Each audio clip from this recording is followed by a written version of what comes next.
Greetings, I am Lies. And I am Scandal. And let's play a game together. Alrighty. So, we are in the thick of it and learning that we have assessed the whole thing wrong. Surprise, surprise. So here we go. Alright. And also, I'm really like this. To me, this feels really intense. But also, I just want to say really briefly that it also feels like sort of basically the treating of children like objects. So we mentioned way back at the birthday party that it felt like the children were being written much like an obstacle or like an object, if you will. Like they weren't people, just, essentially a obstacle to get over in the story. Right. And with her being exploited this hard by her parent, it reminds me of people thinking of like kids are basically the property of the parent, which I don't agree with. And that kind of behavior of like treating the child like an object instead of a person.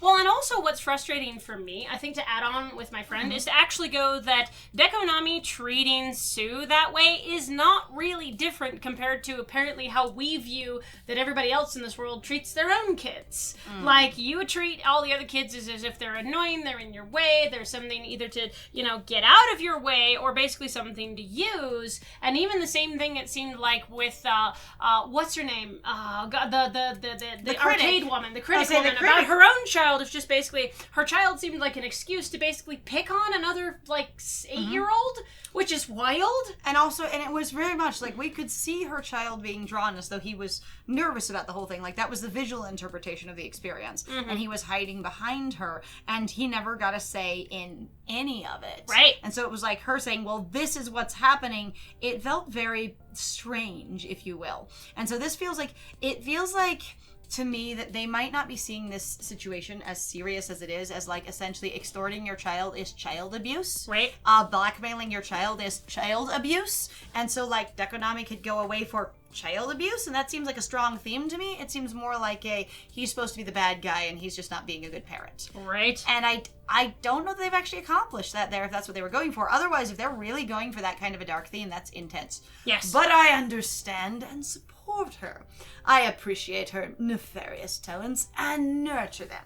Oh, and I also put a roof over her head, feed her, and clothe her. I spare no expense. This is to clearly a accommodate threat. Her various needs. A threat / reminder towards Sue, let alone you, of going excuse me, I have all these things to hold over this child who owes me everything. And not like that's an unexpected responsibility that a parent is supposed to just do for their kid, but this is him going, I'm literally holding this basically as leverage against you. Someone actually made a really, really good point just recently online, and I loved it, where they were talking about how some people go, in my house, to their kids. They will say, in my house, you do this. In my house, you do that. And the thing is it's not your house.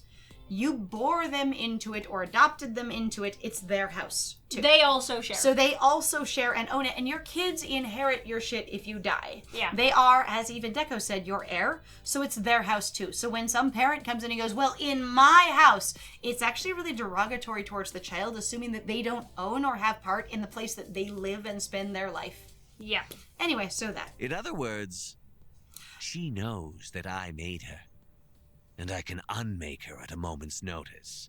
The fact that you could just say this willfully, I love this hilarious sort of setup of going dude, you do know you're walking right into just getting her to turn against you, right?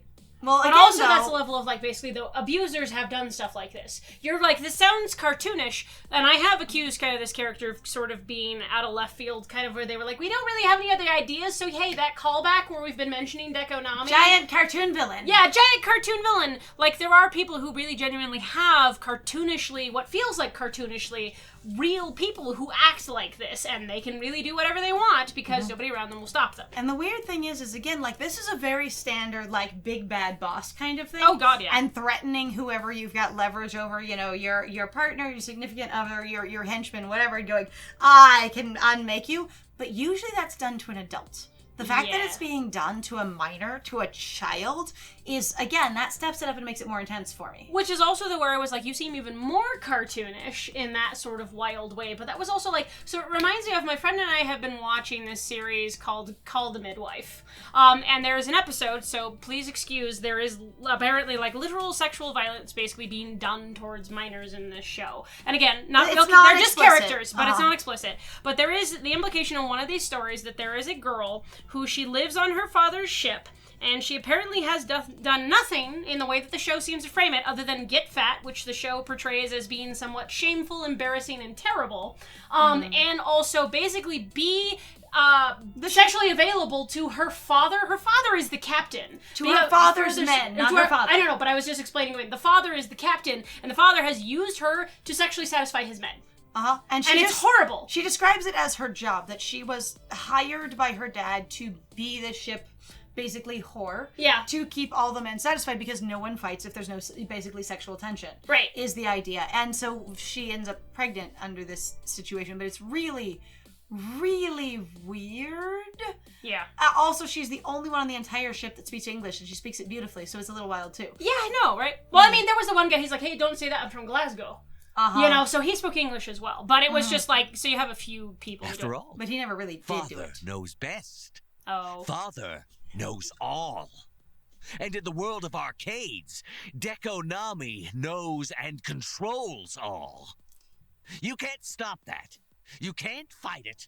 And you can't win. Except, again, it sounds like you only control arcades here in this city. But I think the point my friend was making here about the whole Call the Midwife comparison is that basically dads misusing their daughters or children has been done a lot. Yes, it is. And it's very common. Father knows best. All right, here we go. Sue, if you would kindly show our friend the exit, as forcefully as you like, perhaps make a game of it.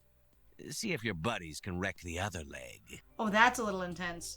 You haven't used them to hurt people so far as we know. And that is a step up in a requirement from a henchman. Even Kronk will tell you that the difference between I will control anything and everything for you to I need to kill somebody is a big step. That is a huge step. Seriously? Vindictive much? Do it. Fine. Inky, Pinky, bounce them both! With a flick of the wrist, Sue gestures for her buddies to make us into street pizza. On the other hand, we just, sat there and didn't do anything during his whole speech because people love to let villains monologue, and we're all polite enough that we would never interrupt. Not even slightly. This is it. This is the moment. I need to say something that will convince Sue to do the impossible, to flip on her control freak father.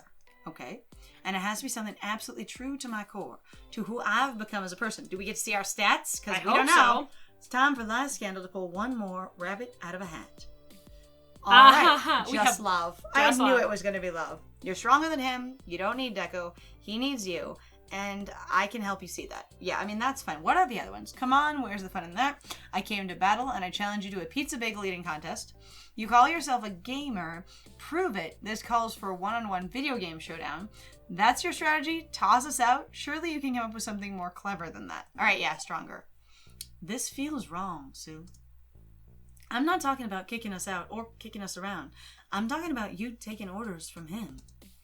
Sue, through our recent interactions, I've come to know you and your heart. You love arcades, but you're working for someone who loathes them while doing his dirty laundry. If you'll hear me out, as the henchmen are pausing to let you speak, just like everyone waited while Dad spoke. Yeah, being real polite. Everybody's real polite. I know I can help you see that too. You're stronger than Deco. You don't need him. He needs you. I don't have any facts behind that, but I'm going to say it. But if you'd rather mash us into paste, well, This is also one of those things that people actually have mentioned, going like, hey, by the way, if everybody actually performs, gets together and performs a strike, you really can, you win. Yeah, the boss can't do anything. They can't make you do jack squat. Yeah, sure, you might run the risk of losing your job, but the thing is if everybody stays united behind you, and also other people do, there is a certain etiquette and there's a way that things start working, especially if you can get the word out, especially if you can get basically communities involved. There's a level of, if there's 40 workers all striking in front of the factory. Right. And none of them are going into work. they can't just replace all of you. They cannot. And the thing is even as they're trying to hire new people, if the new people have to walk through the crowd of 40 people striking because of poor, labor, it's going to pressure them as well. Mm-hmm. And so your factory, your business doesn't work without employees. Yes. I stand on one foot, arms wide. Make it a bit easier for her. Do as you wish. Are you quite done babbling yet? A foolish fool. Foolish, fool. And I told you, he's a Disney full villain. Disney villain, yes. Get this over with, Sue. I'm done dealing with this fool. And yet, Sue's holding up a hand to stop the two goons she was about to sick on us. What are you waiting for, young lady? I said get rid of them. It's just babbling, right? So who cares? Specifically, why do you care, Dad? You afraid Liz will say something you don't want your dear daughter to hear? I run the show, Well- not you. Well, I want to hear this out. And if you don't want to hear it, nobody's keeping you here, old man. What? Shh! The adults are talking. That's adorable, and I'm confident that he's used that on her before. Most likely. Deco's visibly seething, but Sue's clearly taking the floor. Deco crosses his arms in defiance. I mean, she's got leadership skills. She leads her band of dudes. Mm-hmm. But opts to let his daughter continue. Okay, Liz. Okay. You've got a temporary reprieve from my boys making you into a Picasso. Say what you came to say, but I'm not like super duper incredibly totally swayed by your amazing charisma, you're out the door. Or possibly the window. Because we'll just up our crime. Because the thing is once someone can blackmail you with you've done crime, you're going to get in trouble, I can make you do more and worse crime to cover up basically that I could expose you for the first crime. Yeah, pretty much. Yeah. This is it. My chance to convince Sue. I have to do this, and it's not just me. I have my best friend forever at my side, ready to support me. And she just ousted Deco. Okay, she runs up to the railing, pushes him over it, and stands there. Hello! This is it, Lies! The old man is dead! I mean, you can make your dreams come true. Oh no, I think he's okay. Oh, looks like it's a broken leg, maybe. Oh, a hip. Ooh, a hip. Ow. Save Funtervention! Yeah. I believe in you! Let's help Sue see her heart's wish! Man. Oh god, you are painfully cheery, aren't you? That's me! Life's kinda rough, I know, and Liza and I have had terrible luck. It's true, but I've never lost my hope. I know if we hang in there, we'll find the future we deserve. Cute. Liz, if you promise to make the walking greeting card here pipe down, I'll hear you out. I see. She says that, but she's definitely smirking. Hi, ha. Gotcha! You can do it! That's adorable. The little quiet, you can do it. Okay. I love the idea that she just ran up there and shoved him off the railing. Honestly, it's really just funny. Like, I ran over to you to talk to you, but it accidentally just knocked him off the fucking edge. And then he's just like, I'm laying down here. I'm angry. It wasn't a bad enough fault to kill me, but I do literally have a broken hip, and I hate you all. You all suck. Okay. What do you got for me? Make your case already. She looks entertained. She looks like she wants us to ruin everything for her. I know. Deep breaths. Count to 10. Refocus myself. I slow my racing pulse, bringing this down to something more heartfelt, more personal. I have to connect with Sue, empathize with her. It'd help if you understand who those other kids are too and what they also have writing on this. Mm-hmm. This isn't just about being convincing. I need to befriend her, which we've been trying to do all along, and lay bare the emotional truths in her heart. I glance at Iris on my phone screen, who simply shrugs. We're entering far more subtle territory. I can't rely on her to tell me what responses may or may not work. Oh, okay. It's time to be the best I can be. On my own. I gave you the feedback I can do. Okay, flatter her ego, no. Appeal to her love of arcades, maybe. Invoke the power of friendship. Remind her, which is interesting to do with a child. And I'm like, I don't know how minor laws and people who have hit their majority work here, but trying to go, I will, there is a level of I'm an adult, I will be your friend that can be done in a certain way, but in other ways, it's not really, it's very touchy territory. Yes. And so it's something that I'm not always comfortable with, depending on how it's executed. All right, remind her she almost killed for Deco. Yeah, no. Invite her back to your arcade. Offer a place to stay if Deco kicks her out.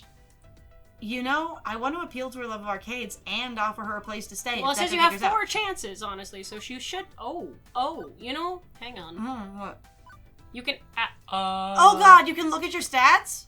Oh! I didn't know that at all! Thanks, game! I had no... Sorry, that was me going, hey, that highlighted when I hit a button because I was trying to scroll through using the I arrow didn't keys. know we could do that with all of their extremely thorough tutorial. We're now at the very end game, I assume, and we can do this. Oh my god. Sigh. That's All right, right, all right. We know we're made of love.